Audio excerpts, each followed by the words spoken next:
আসসালামু আলাইকুম গাইস, ইজমি ভাই শাহেদ ভাই জি। আপনাদেরকে একটা জিনিস দেখাই। আমি এখন চট্টগ্রামের যেটা আছি যেটে এটা হচ্ছে একটা বাঙালি ফ্যাক্টরি। আপনাদেরকে না দেখাইলে বুঝবেন না, অনেক পুরানো একটা ফ্যাক্টরি। আমি মানে আমার লাইফের প্রথম ইপিজেডের চাকরি, যখন বয়স খুবই অল্প ছিল, ইপিজেডের প্রথমবার চাকরি নিয়েছিলাম এই ফ্যাক্টরিতে। এটা হচ্ছে বাংলায় লেখা আছে, এই ফ্যাক্টরির নাম হচ্ছে সোনার কটন।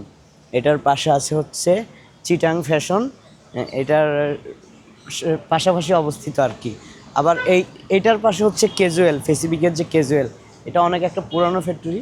গেট টেটের অবস্থা দেখেন, বেহাল অবস্থা।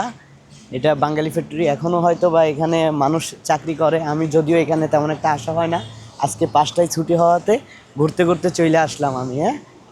মানে আপনাদের সাথে একটু শেয়ার করলাম আর কি, যে আমার অডিয়েন্স, আমি যেহেতু ভিডিও তৈরি করতেছি, একটু শেয়ার করি যে আমি ফার্স্ট টাইম মানে ইপিজেডে যখন চাকরি নিয়েছি, ফার্স্ট টাইম আমি চাকরি করছি এই ফ্যাক্টরিতে। আর এটার সবচেয়ে মজা ছিল, এখানে কোনো ডিসিপ্লিন ছিল না। মানে ডিসিপ্লিন ছিল না বলতে কীরকম, আপনি 9টায় ডিউটি ছিল, আপনি 9:30টায় আসলেও আপনাকে তেমন একটা সার্চ করতো না যে তুমি এত লেট করছো কেন, বা তুমি অ্যাবসেন্ট করলেও তেমন একটা কড়াকড়ি ছিল না।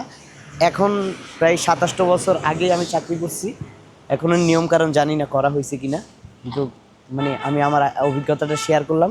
ফার্স্ট আমি চাকরি করছি এই সোনার কটনে। এটা হচ্ছে একটা বাঙালি ফ্যাক্টরি, টেক্সটাইল আর কি, সোনার কটন টেক্সটাইল লিমিটেড। কেউ যদি চাকরি করে থাকেন এই ফ্যাক্টরিতে, এবং আপনারা সিপিজেটে যদি চাকরি করে থাকেন, কে কোন ফ্যাক্টরিতে চাকরি করেন কমেন্ট বক্সে জানাবেন। ধন্যবাদ সবাইকে। শাহিদ ভাইয়ের পেজটা ভালো লাগলে ফলো করে রাখবেন।